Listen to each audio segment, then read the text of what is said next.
Si ya han visto los videos previos, pero no recuerdan todos los detalles, o si son nuevos en el canal, no se preocupen. Les cuento que hay formas de upgradear plataformas un tanto antiguas mediante procesadores mutantes y BIOS modificadas. Y en este caso, vamos a solucionar un tema pendiente, el cual es el problema que viene en los procesadores con IHS, en donde voy a destacar que el problema no es el IHS en sí, sino el compuesto térmico presente entre chip o die y el IHS o placa. Pero, antes de comenzar, les voy a decir lo siguiente. Advertencia.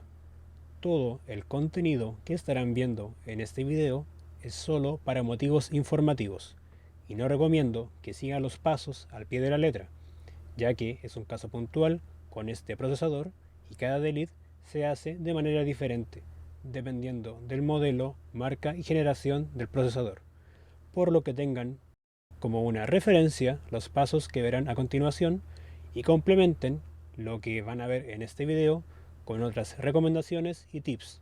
Con esto dicho, comencemos.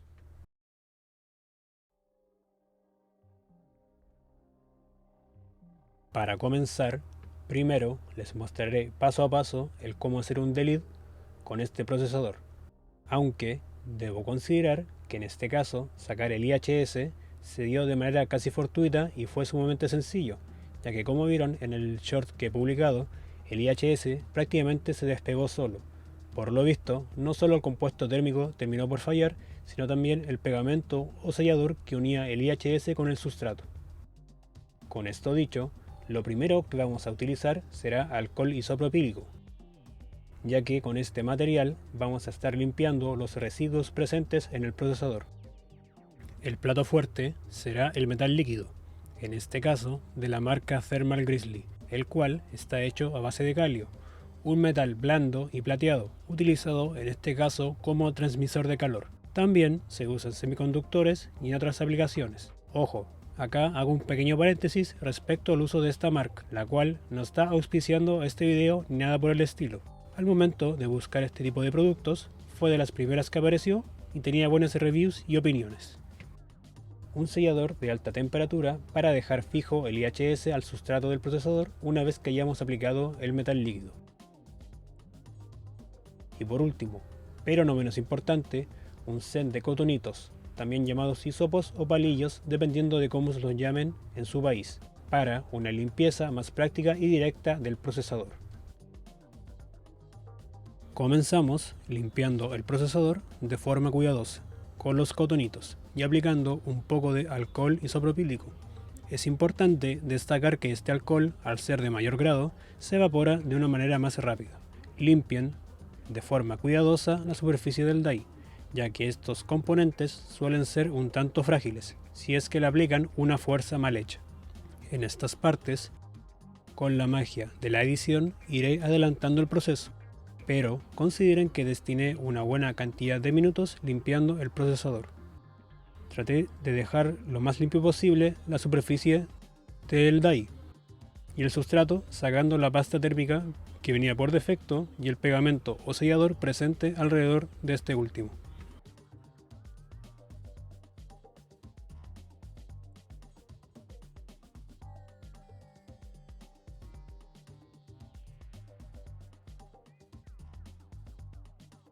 Una vez que el procesador quede completamente limpio, seguimos con un paso, el cual deben tener mucho cuidado si es que ven este video, ya que aplicar el galio en otra área que no sea el chip implica tener que limpiar de forma rápida y descartar que otro componente que haga contacto con el metal líquido tenga problemas.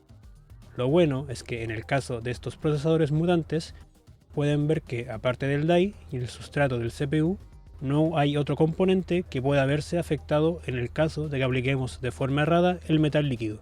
Pero si todavía necesitan mayor seguridad para aplicar el galio, pueden usar otros materiales que sirven como una capa protectora para aplicar este material, como lo son las cintas térmicas. Como dije antes, entre las marcas que contienen estas soluciones de metal líquido, opté por Thermal Grizzly Conduct Naut, un compuesto de metal líquido de alto rendimiento. el cual, según muchos dicen, se recomiendan solo para usuarios experimentados al momento de utilizar. En mi caso, no puedo decir que soy alguien experimentado en el tema, pero sí alguien que aprende de forma rápida. Algunos detalles que posee este metal líquido es que es altamente conductor y no debe aplicarse en superficies de aluminio, ya que causa corrosión. Las advertencias recomiendan evitar el contacto con componentes electrónicos y usar solo en superficies compatibles como cobre o níquel, o una aleación en este caso.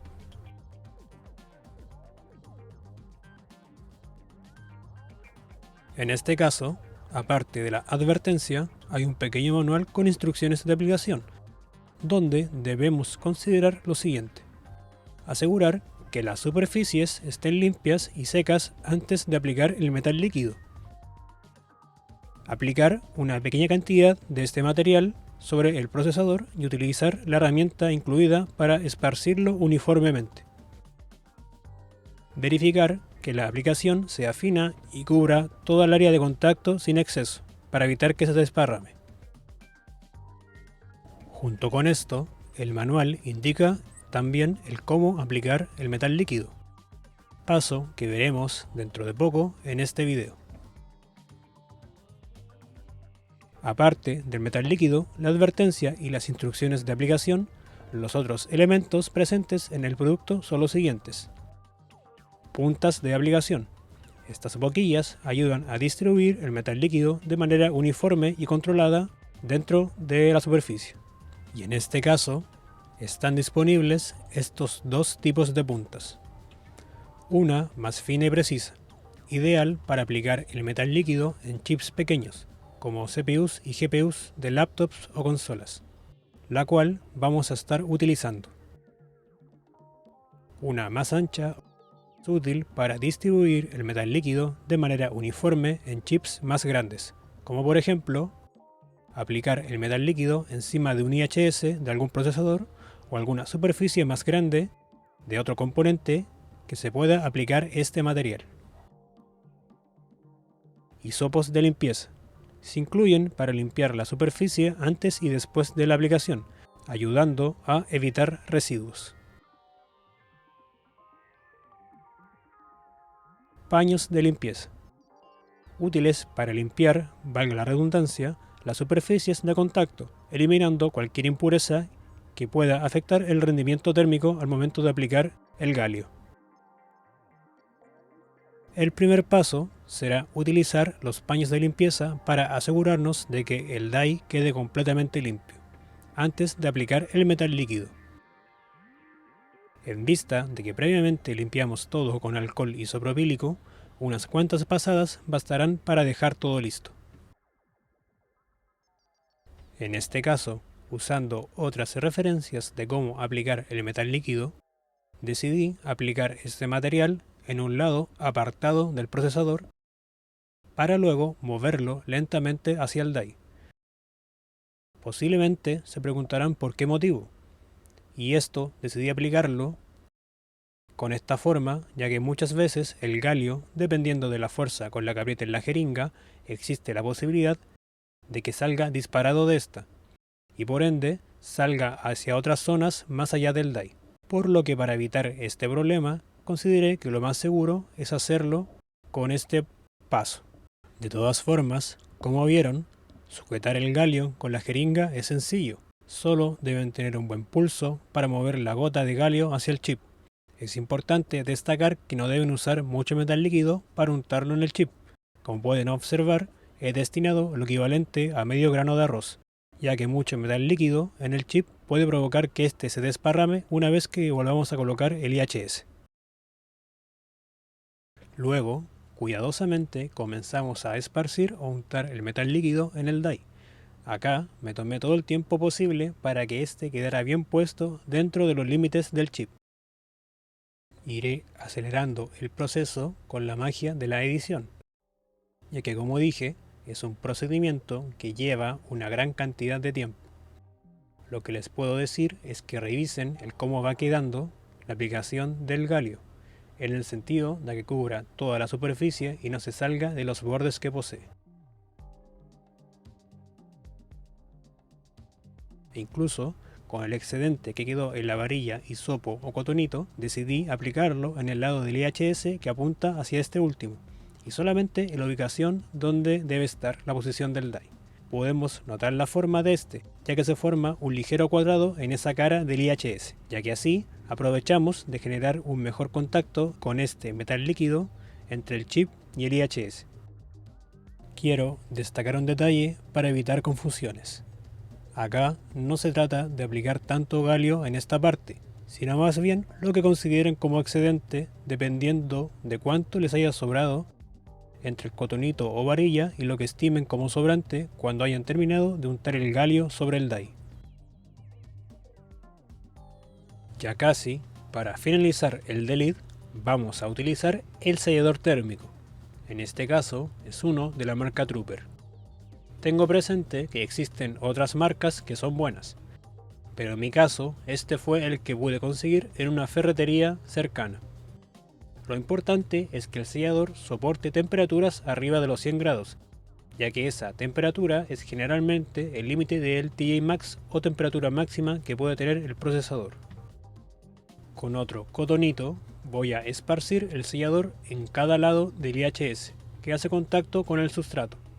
Es importante que la posición sea la correcta, ya que deben recordar que aplicamos por una cara del IHS el sobrante del galio y queremos que este último quede perfectamente alineado con el die. El método de untar este sellador no es diferente a lo que hicimos con el galio.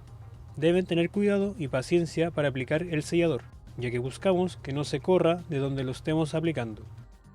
Consideremos que estamos trabajando en los bordes del procesador y debemos tener cuidado de que este material no se desplace hacia abajo de este último, donde se encuentra la superficie LGA que hace contacto con los pines de la placa madre.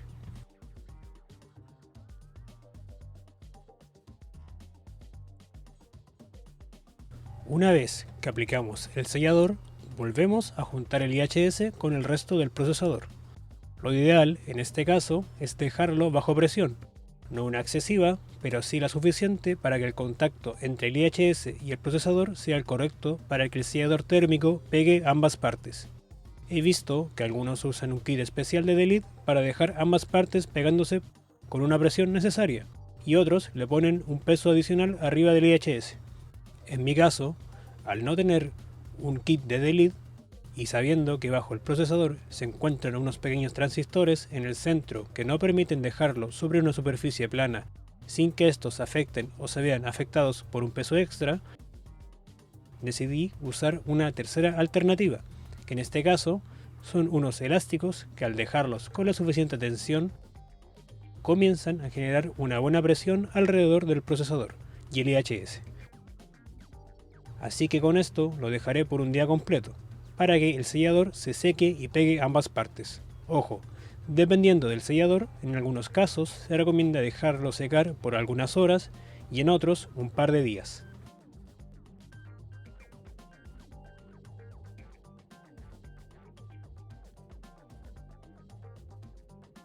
Acá pueden apreciar que los elásticos no afectan a los transistores que se encuentran debajo del procesador.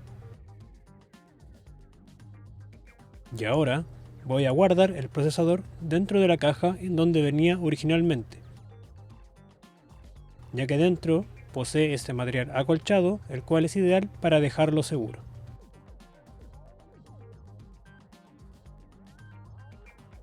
Y ya después que el sellador se seque, vamos a instalar el procesador en el computador que han visto en videos previos.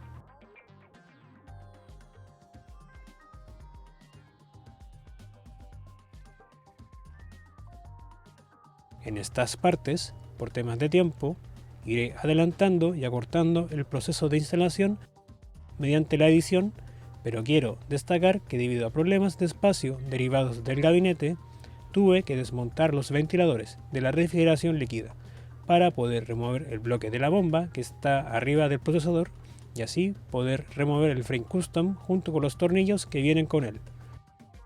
También desmonté la GPU y otros elementos para tener un mejor espacio al momento de trabajar.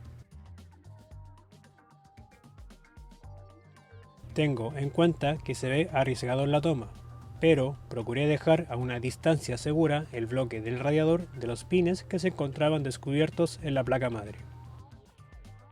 Como complemento a estos pasos, usé el destornillador que venía con el QTJ1 con punta hexagonal para sacar los tornillos que sujetan el frame custom.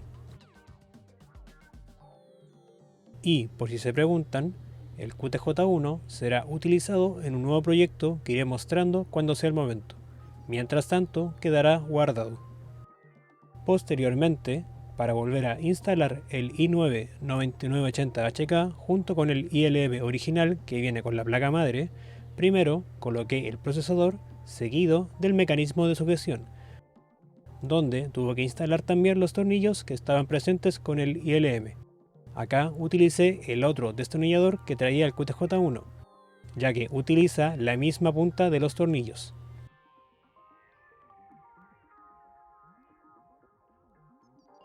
Y posteriormente fijé el procesador con la palanca. Después de eso hice los pasos rutinarios de aplicar la pasta térmica y asegurarme de que el bloque quede perfectamente puesto arriba del procesador e nuevamente instalé las piezas del PC que por temas de espacio había tenido que sacar. Lo bueno es que este procesador, al poseer un IHS, en este caso puedo despreocuparme de dejar nivelado el bloque, ya que la superficie es uniforme a diferencia del die descubierto en el caso del QTJ1. Una vez que instalé nuevamente las piezas del PC, toca pasar a la prueba de fuego. En este caso, ver si enciende y bootea al sistema operativo. Lo positivo fue que en primera instancia el PC arrancó sin problemas con el cambio de procesador, y este último no presentó ningún problema después del delete. Ahora, en esta parte, hice algunos ajustes para dejar el procesador a 5 GHz y ver si arrancaba. En este caso, arrancó sin problemas con los ajustes de voltaje y LLC, entre otros, pero lamentablemente nada más lejano de la realidad.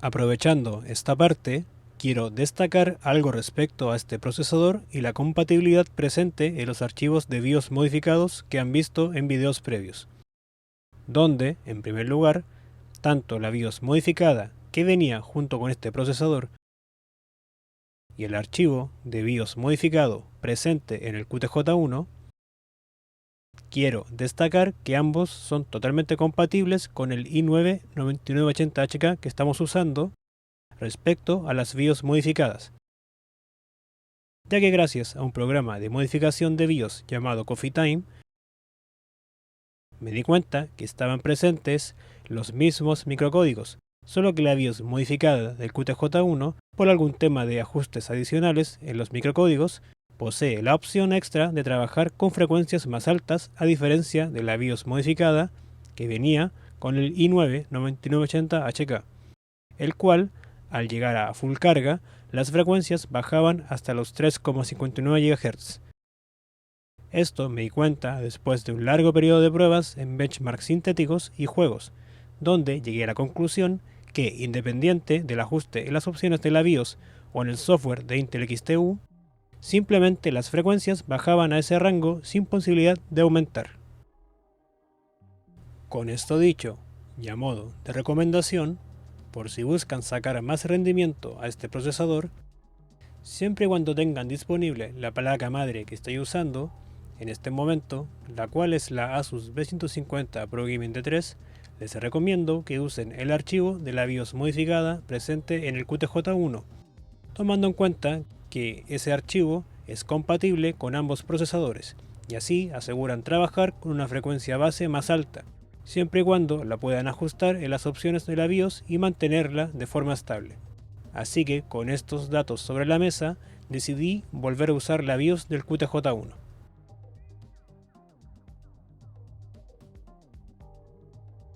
Y, por si necesitan conocer más respecto a cómo reprogramar BIOS de placas madre, hay varios videos al respecto dentro del canal, los cuales están relacionados a estos procesadores mutantes. Y ahora sí, los resultados fueron los esperados. Pero, ¿a qué costo dirán ustedes? considerando que al inicio tuve que modificar el voltaje y la frecuencia hasta alcanzar una estable, para ir resumiendo, ya que este también fue un periodo largo de pruebas y errores respecto a ajustar frecuencias, voltaje y LLC, donde aparecían pantallazos azules de forma constante, en primera instancia traté de dejarlo a 5 GHz, pero resultaba inestable incluso trabajando con altos voltajes. En 4,8 GHz parecía ser estable, pero de forma ocasional aparecían pantallazos azules, incluso con un voltaje alto.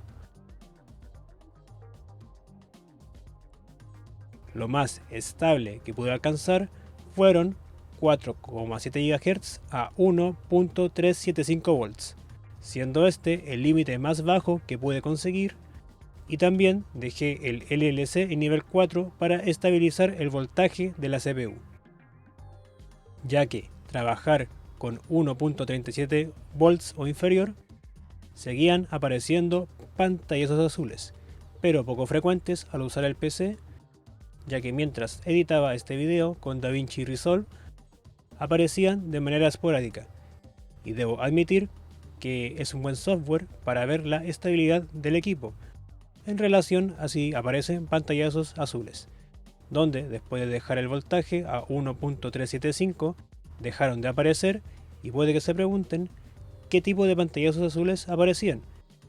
En este caso eran los siguientes.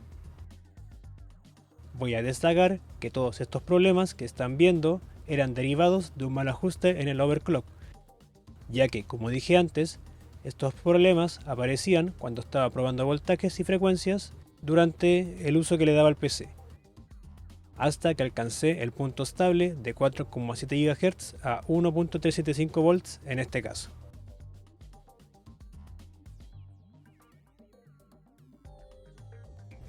También se estarán preguntando por qué busco trabajar con voltajes dentro de un rango seguro y no ir más allá de los 1.4 volts. Una buena razón, desde mi punto de vista, es que, como les dije en el video anterior, esta placa madre cuenta con una cantidad respetable de fases y disipadores ubicados alrededor de esta.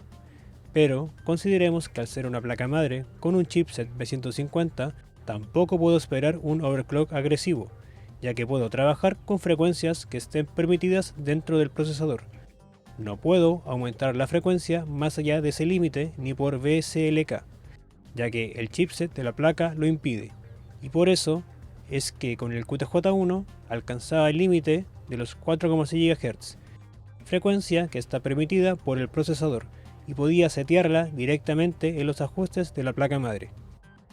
Con eso dicho, también debo considerar las temperaturas máximas que alcanzan las VRM en full carga, trabajando con un procesador de 8 núcleos y 16 hilos en full carga, ya que busco estabilidad para otros trabajos y proyectos al usar este PC sin tener que reducir de forma drástica la vida útil de los componentes que se ven involucrados al momento de ajustar las frecuencias.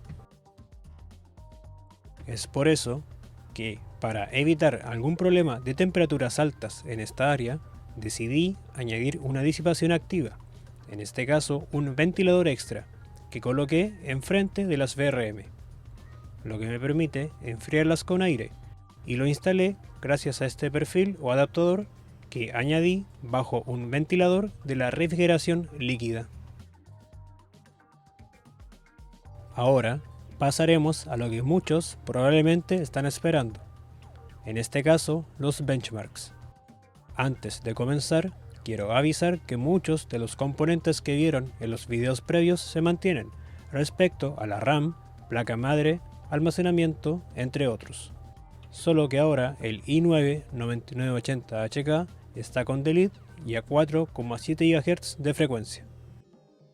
Por otro lado, en vez de la 3050, voy a estar usando esta RTX 3060 Ti OEM, que se usó probablemente en minería, la cual conseguí por AliExpress a un buen precio en ese entonces. Y para no alargar tanto el video, voy a destacar que es una buena GPU.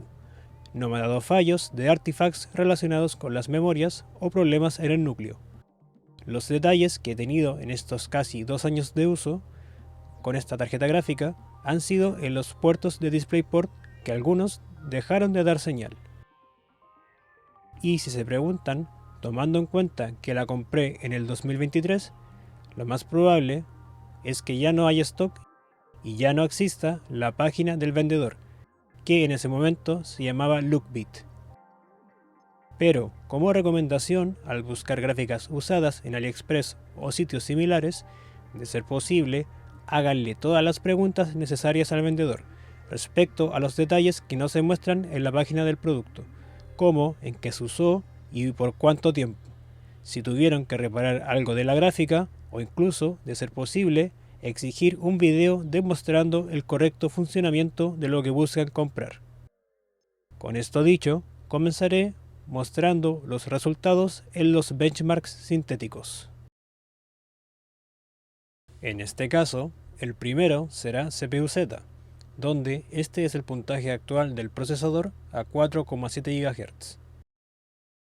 Y, respecto al resultado, lo quise comparar con un procesador que obviamente ya no es tope de gama, pero sí era el tope de línea o insignia de su generación, el cual es el i9 9900KF, tomando en cuenta el desempeño de ambos en mononúcleo y multinúcleo, el cual en el 2025 todavía sigue siendo un resultado bastante decente.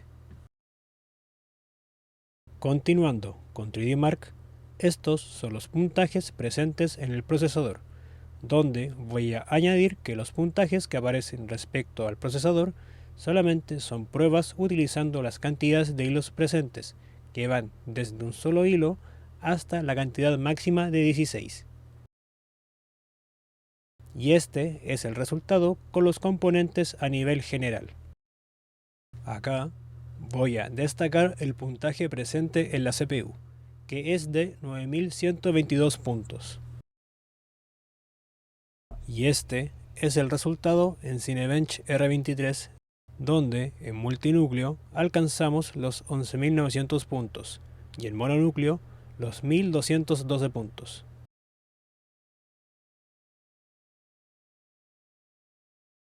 Y en el listado de Cinebench así se encuentra respecto a otros procesadores similares en multinúcleo y mononúcleo.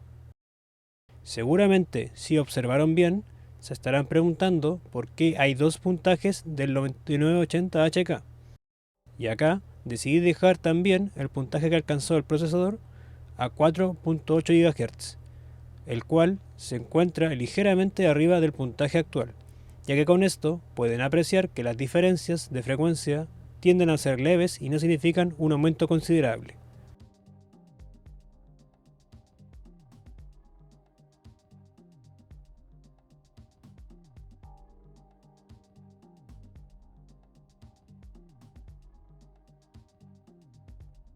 Para finalizar las pruebas de benchmarks sintéticos, este es el resultado general en Passmark de todos los componentes. Y en el caso de la CPU, el puntaje total es de 16.603,8 puntos. También quiero que consideren que al momento de hacer estas pruebas estaba en temporada de verano, por lo que la temperatura en ese entonces promediaba los 28 a 30 grados. Y esto marcaba la temperatura interna del PC según el sensor que está dentro del equipo, el cual es de 31,1 grados. Tomando en cuenta ese factor, según Hardware Info, estas eran las temperaturas máximas registradas en el procesador, las cuales eran, en el caso del procesador, 91 grados como máxima, al hacer los tests de estrés. Y en las VRM el valor máximo registrado fue de 69 grados, con el ventilador extra incluido. Acá quiero añadir que no hubo problemas relacionados con el estrangulamiento térmico o thermal throttling.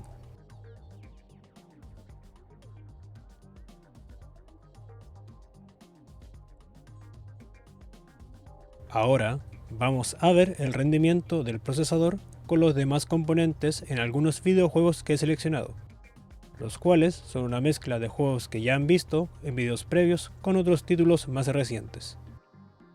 Quiero destacar que en este caso he ajustado un poco las reglas de medición, ya que les mostraré el promedio o average de FPS junto con el 1% más bajo.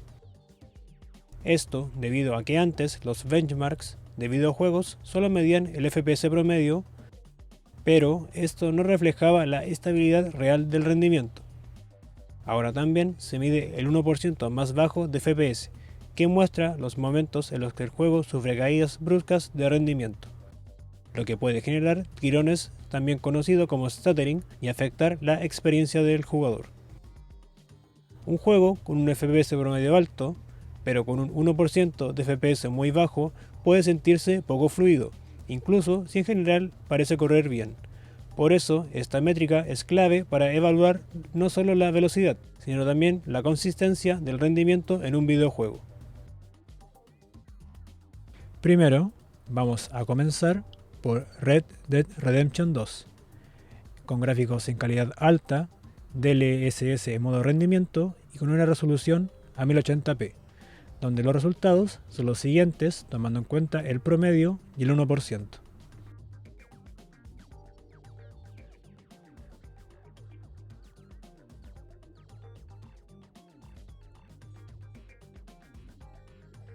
Continuamos con un clásico que está pronto a tener una secuela, en este caso Grand Theft Auto V, en una calidad gráfica alta o ultra prácticamente, a 1080p, y quiero que tomen en cuenta que este juego no posee técnica de reescalado como son DLSS y FSR. Con esto dicho, estos son los resultados de los FPS promedios y 1%.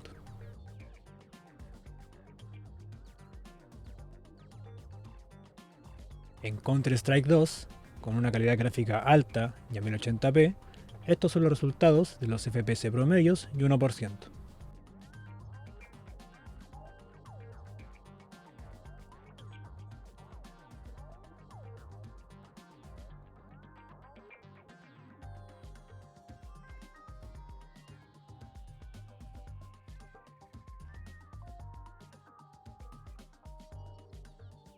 En Doom Eternal, con una calidad gráfica alta y ultra pesadilla, junto con el DLSS en modo calidad, considerando el RTX activado a una resolución 1080p, estos son los FPS promedios y 1%.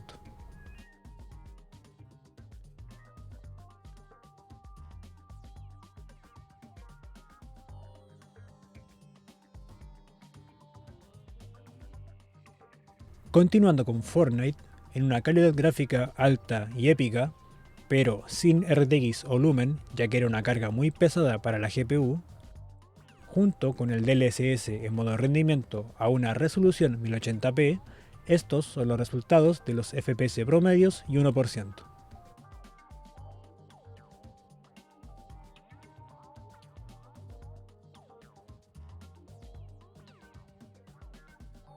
Un lanzamiento reciente, como lo es Warhammer 40.000 Space Marine 2, a una calidad alta con el DLSS activado y a 1080p, estos son los resultados de los FPS promedios y 1%.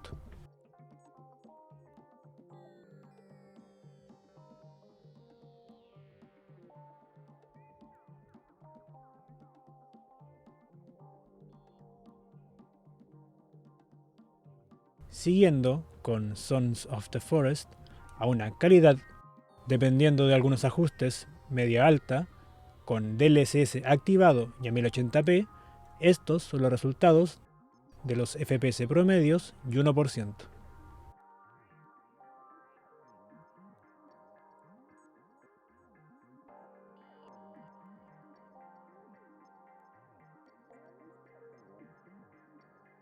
Continuando con Helldivers 2 en gráficos altos y a 1080p, considerando que este juego tampoco posee técnica de reescalado, estos son los resultados de los FPS promedios y 1%.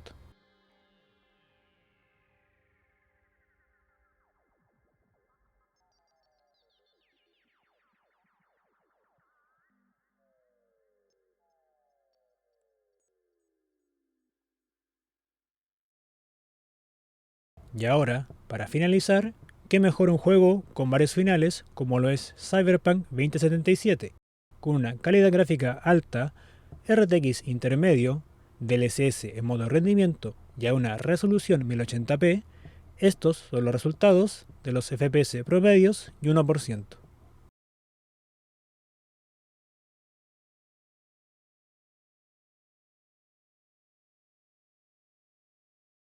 Respecto a la carga gráfica, en base a estos resultados, la GPU nuevamente se lleva la carga más alta, llegando a un promedio, según las estadísticas, de un 89%, frente a una CPU que, según los cálculos, el promedio de uso es de un 33%. Quiero destacar que algunos resultados, como es de esperar, varían según el juego. Por ejemplo, en Warhammer 40.000, la carga de la CPU superaba el 50% de uso. En Fortnite, la CPU llegaba incluso hasta un 80%, y en otros juegos, como Doom Eternal, la carga de la CPU no superaba el 20% de uso. En cambio, la GPU en todos los juegos superaba el 85% de uso, llegando, en algunos casos, al 98% de carga máxima. De momento, con estos resultados, podemos inferir que el 9980HK a 4,7 GHz puede trabajar perfectamente con una gráfica más poderosa, llegando a límites como una RTX 4070 o una RX 7800 XT.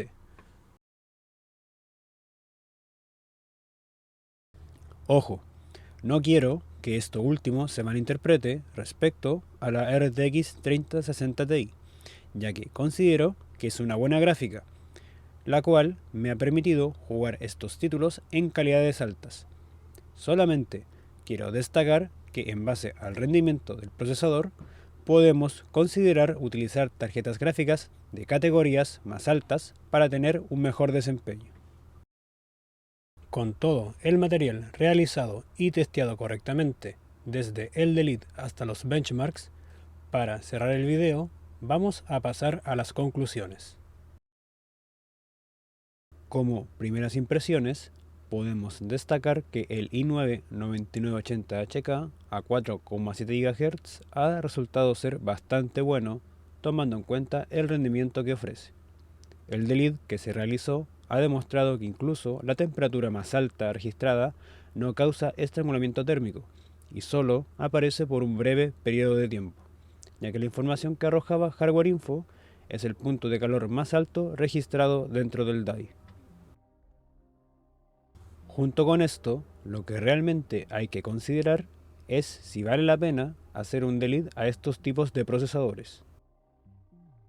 Primero, tomemos en cuenta que el problema presente en el 9980HK era el compuesto térmico que estaba entre el DAI y el IHS, lo cual provocaba que no pudiera usar el máximo rendimiento del procesador, sin que éste superase los 100 grados.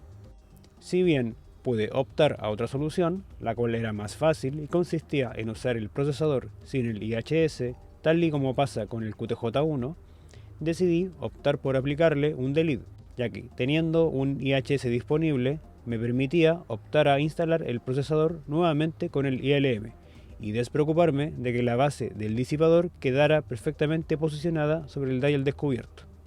Siguiendo con este punto, tomando en cuenta que es la primera vez que aplicaba metal líquido sobre un procesador, debo admitir que el resultado salió como esperaba, y no hubo ningún momento de riesgo. En mi caso, el truco era hacer las cosas con todo el tiempo posible y en calma.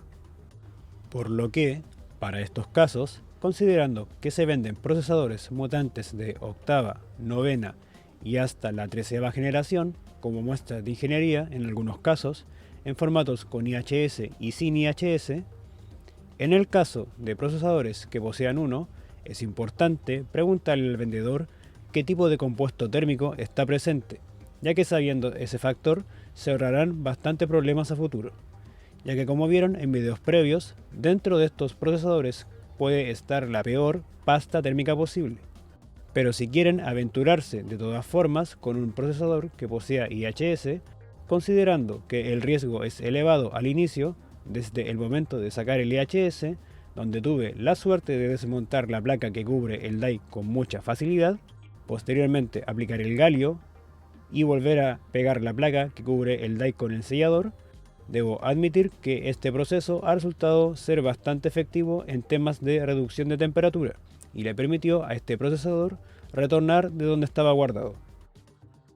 Por lo que en el caso de que tengan problemas similares, voy a decir que valió la pena hacer este ajuste en el procesador, otorgándole la posibilidad de trabajar a mayor frecuencia con mejores temperaturas. Respecto a las BIOS modificadas, como dije antes, el BIOS Mod del QTJ1 para la Asus B150 Pro Gaming D3 es compatible con el 9980HK y posiblemente con otros procesadores mutantes, en donde pude dejar la frecuencia más alta y estable posible. En este caso, tal vez el único inconveniente es que el i9 requiere de un voltaje relativamente alto de 1.375 volts para trabajar a 4,7 GHz, sin posibilidades de aplicar un undervolt, ya que aparecen los pantallazos azules. Tomando en cuenta que el QTJ1 llegaba a los 4,6 GHz con un voltaje de 1.31 volts. Y en el caso de no poder llegar a los 5 GHz en todos los núcleos, asumo que va de la mano con la combinación de placa madre y procesador. Pero voy a considerar que la CPU no puede llegar con todos los núcleos a 4,8 GHz o superior. Esto pasa debido a que en algunos casos existe algo llamado la lotería del silicio, que en resumidas cuentas se refiere a la variación en el rendimiento de los chips de silicio, como son los procesadores y las tarjetas gráficas. Se utiliza este término para describir que existen chips dentro de un mismo lote que rinden mejor que la media, es decir, que han ganado la lotería. Los chips que ganan la lotería pueden tener las siguientes características: rinden mejor que la media, son más estables, pueden alcanzar mayores velocidades de reloj, requieren menos energía y se calientan menos, entre otros factores. Con esto dicho, puedo decir que no gané la lotería del silicio, tomando en cuenta la frecuencia y voltaje utilizado en este procesador, que si bien 4,7 GHz no es para nada malo en términos de frecuencia, y también, como dato aparte, había leído por ahí que ese es el rango de frecuencia promedio que alcanzan los i9 de novena generación en todos los núcleos, y los 5 GHz quedan reservados para uno o dos núcleos, el voltaje pudo ser mejor, pero sencillamente este fue el punto más estable que pude conseguir. Pero lo positivo es que sí gané el conocimiento respecto a cómo hacer un delete y cómo ver propiedades entre archivos de BIOS modificadas. El ventilador extra que arroja aire a las VRM ha bajado las temperaturas de manera leve. Desde un punto de vista estético, considero que no queda mal, y lo dejaré en esa posición, ya que es otra fuente de aire que no interrumpe el flujo que tiene este PC, partiendo este flujo desde la parte frontal y desde abajo, expulsando el calor hacia arriba y detrás del gabinete, por lo que no debería presentar problemas para enfriar las zonas donde están las VRM, sin entorpecer el resto del flujo. Para ir finalizando, tomando en cuenta que en este punto el video se ha alargado demasiado y no pienso dividirlo en dos partes, seguramente muchos de ustedes se preguntarán por qué hubo tanta inactividad en este periodo de tiempo dentro del canal. Digamos que en ámbitos laborales hubo un cambio de empleo que me redujo el tiempo para crear contenido, y aparte de volver a estudiar una carrera también redujo mucho más las chances. Y ahora que terminé el primer año de carrera, esto me dejó con el tiempo necesario para editar y terminar este proyecto, que empecé a desarrollar desde septiembre de 2024 en adelante. Con esto dicho, asumo que la siguiente pregunta que muchos se harán va a ser: ¿seguirías haciendo otros contenidos similares? La respuesta es sí, pero no les prometo una fecha. Todo estará listo cuando esté listo. Sin más que decir, me despido. Un saludo y gracias por quedarse hasta el final y seguir en el canal después de tanto tiempo. Nos vemos.